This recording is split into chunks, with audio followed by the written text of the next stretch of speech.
একটা জিনিস করেছে, দলীয়করণ করেছে। প্রতিটা সেক্টরে রাজনীতি ঢোকানোর পরে আমাদের সেক্টরটা নষ্ট করে ফেলছে। অনুদান মানে একটা ফাঁকি। আমাদের সেক্টরটা হলো সবচাইতে ক্ষতিগ্রস্ত। এটা ইন্ডিয়ান কালচারটা ঢোকানো, ছবি রিলিজ করা।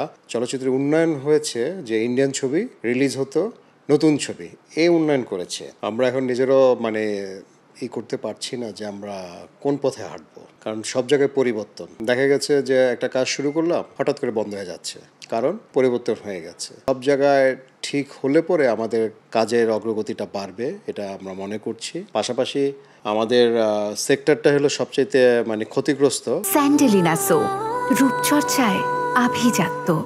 এটা সাবেক যে সরকার ছিল, সে সরকার আমল থেকে খুব ধস, যেটাকে বলে আমাদের চলচ্চিত্র অঙ্গনে, সেই ধসটায় কাটায় ওঠাটাই খুব মুশকিল। সে জায়গাতে আমরা আশাবাদী যে এখন যারা আছেন তারা এবং আগামীতে যারা আসবে এই জায়গাটা খুব কাজ করবে, এই জায়গাটা নিয়ে আশা করি। কথাই বলি। এবং পাশাপাশি তারা যেটা করেছে, তারা একটা জিনিস করেছে, দলীয়করণ করেছে। চলচ্চিত্র অঙ্গনে বলেন, প্রতিটা সেক্টরে বলেন, এই দলীয় এটাকে ঢুকিয়ে প্রতিটা সেক্টরে রাজনীতি ঢোকানোর পরে আমাদের সেক্টরটা নষ্ট করে ফেলছে। তার পাশাপাশি আমাদের এই যে ইন্ডিয়ান কালচারটা ঢোকানো, ছবি রিলিজ করা, নতুন ছবি রিলিজ করা, সেটা হলো আরেকটা। এক ধাপে না, বহু ধাপে ধাপে আমাদের পারিপার্শ্বিক ইন্ডিয়ান এজেন্ট বা ইন্ডিয়ান ছবি, ইন্ডিয়ান যত জিনিস আছে এই সেক্টরে ঢোকানোর জন্য যা যা প্রয়োজন সে কাজটা করছে। চলচ্চিত্রের উন্নয়ন হয়েছে যে ইন্ডিয়ান ছবি রিলিজ হতো, নতুন ছবি এই উন্নয়ন করেছে।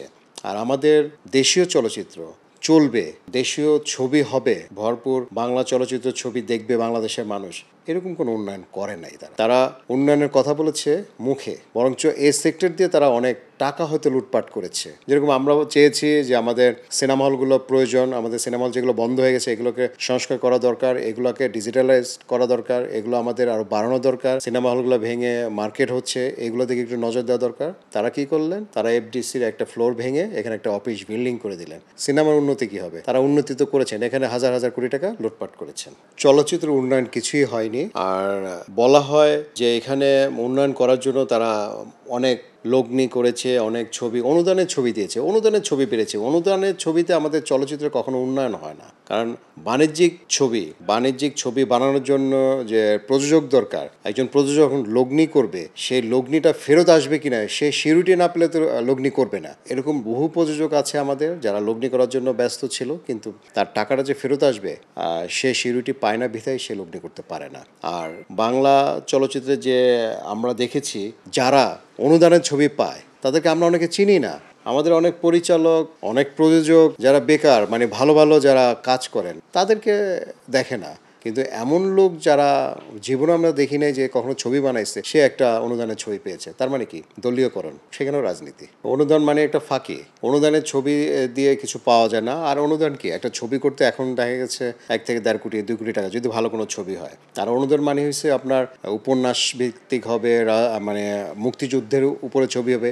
এসব ছবিতে কখনো কম বাজেটের ছবি হবে না। দেখা গেছে যেটা বাজেট, প্রচুর বাজেট, সেটা সরকারি নিজস্ব তহবিল থেকে ওটা হতো, হাজার হাজার কোটি টাকা লোপাট করতো এখান থেকে। আর আপনার আমজনতার জন্য যেটা অনুদান দেওয়া হতো 70 লক্ষ টাকা দেওয়া হতো, হয়তো টাকাটা অর্ধেক আসতো বা পুরোটাই আসতো, সেটা কোনো কাজে লাগতো না। আর এই ছবি যেরকম বললেন, একদিন অনেকটা উঠেই না, অনেকটা চলেও না, কারণ ওটা ছবি না, ওটা নাটকের চেয়েও খারাপ হয়। আর অনুদানের ছবি দিয়ে একটা ইন্ডাস্ট্রি টিকে থাকে না, কখনোই না। প্রথমে তো আমি বলি, এই ছবিটা আমি দেখিনি, দেখার ইচ্ছেও জাগেনি। একটি ছবি হচ্ছে যে পরিচালক আমার দেশের না, দেশীয় গল্প, দেশে শেখ মুজিবুরকে নিয়ে গল্প, দেশের পরিচালক ভালো বুঝবে।